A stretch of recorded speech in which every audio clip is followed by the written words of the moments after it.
Lecture 5 chapter 4 similarities of bio-Savart's law and Coulomb's law. हमने जो electric वाला देखा था उसमें हमने कूलम्ब्स लॉ देखा था एंड जो मैग्नेटिक वाला देखा था उसमें हमने बायो-सावर्ट्स लॉ देखा था। तो इन दोनों लॉ के बीच में क्या सिमिलैरिटीज है वो अगर हम देखें तो ये दोनों ही लॉ कैसे है, तो कि डिस्टेंस के स्क्वायर के इनवर्सली प्रोपोर्शनल है, यानी कि दोनों ही लॉ में हमें कहीं ना कहीं ऐसा देखने को मिलता है कि डिस्टेंस के स्क्वायर के इनवर्सली प्रोपोर्शनल है। इसके बाद दोनों ही लॉ जो है वो कैसे है, तो कि लॉन्ग रेंज के हैं एंड दोनों में ही हम सुपरपोजिशन प्रिंसिपल अप्लाई कर सकते हैं। बट सिमिलैरिटीज के साथ साथ इन दोनों ही लॉ में हमें कुछ डिफरेंसेस भी देखने को मिलते हैं। अगर हम ये दोनों लॉ के डिफरेंसेस देखते हैं तो मैग्नेटिक फील्ड जो है वो मैग्नेटिक फील्ड किसकी वजह से प्रोड्यूस होता है, तो कि एक वेक्टर कंपोनेंट जो है आईडीएल उसकी वजह से प्रोड्यूस होता है। वहीं हमारा जो इलेक्ट्रिक फील्ड था वो किससे प्रोड्यूस होता है, वो स्केलर कंपोनेंट की वजह से प्रोड्यूस होता है। जो स्केलर कंपोनेंट कौन सा है, चार्ज। तो एक तो ये हो जाएगा कि एक जो है वो वेक्टर कंपोनेंट से प्रोड्यूस होता है एंड दूसरा जो है वो स्केलर कंपोनेंट से प्रोड्यूस होता है। इसके अलावा जो इलेक्ट्रिक फील्ड है, अगर वो इलेक्ट्रिक फील्ड हम देखें तो जो सोर्स है एंड जो फील्ड के लिए पॉइंट है इन दोनों के बीच का जो डिस्प्लेसमेंट वेक्टर है उसमें हमें देखने को मिले। वही जो मैग्नेटिक फील्ड है वो मैग्नेटिक फील्ड क्या, तो कि जो हमारा करंट एलिमेंट है आईडीएल एंड जो वेक्टर है आर, ये दोनों जो होंगे ये दोनों एक प्लेन में होंगे एंड मैग्नेटिक फील्ड इससे परपेंडिकुलर में होता है। थर्डली अगर हम देखेंगे तो कि जो हमारा बायो-सावर्ट्स लॉ है वो एंगल पे डिपेंड करता है, यानी वो साइन थीटा पे डिपेंड करता है।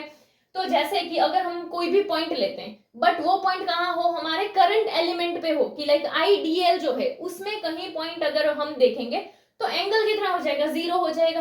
तो अगर हमारा थीटा 0 हो गया तो साइन थीटा जो होगा वहां पर हम क्या यूज करेंगे, साइन 0, एंड साइन 0 का वैल्यू क्या होगा, 0, यानी कि हमें कोई भी मैग्नेटिक फील्ड नहीं मिलेगा।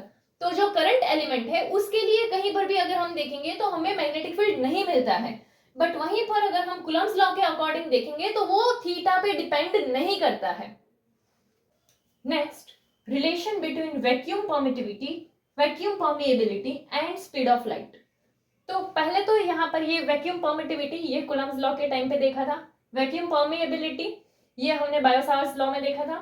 ठीक है, तो यहाँ पे अगर हम फाइंड करें तो एक हमने देखा था, ये एक ऐसा फॉर्मूला था कि k equals to 1/4 pi epsilon not and k का जो वैल्यू था वो क्या था, 9 into 10 to the power 9।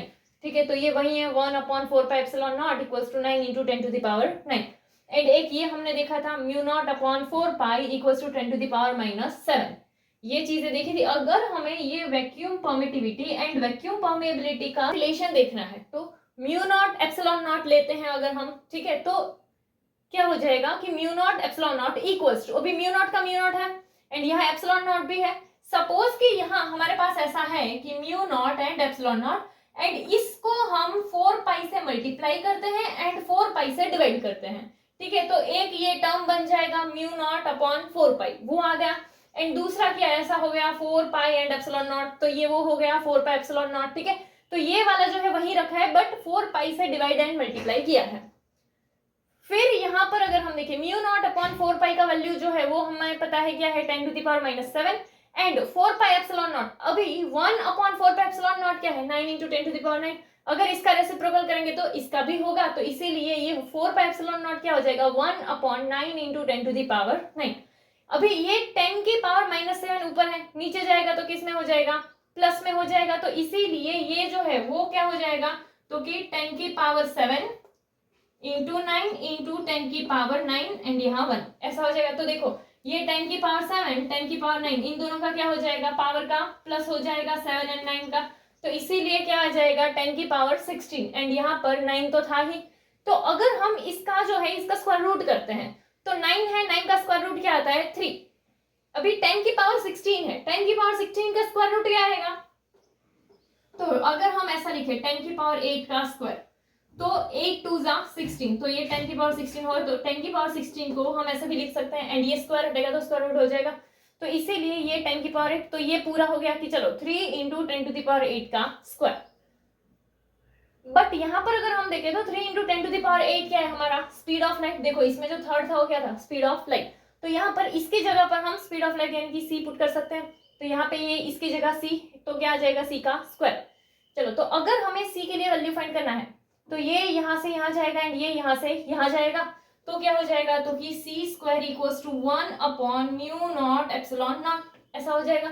And अगर ये स्क्वायर है, स्क्वायर हटाना है तो रूट लगाएंगे, तो इसीलिए यहाँ पर भी आएगा। अभी 1 के लिए तो कुछ चेंज आएगा नहीं, तो यहाँ पे अगर स्क्वायर हटाना है तो हम इधर ऐसे रूट लगाएंगे, इसीलिए यहाँ पे अगर स्क्वायर हटाएंगे तो क्या हो जाएगा, तो c equals to 1 upon root में म्यू नॉट एप्सिलॉन नॉट।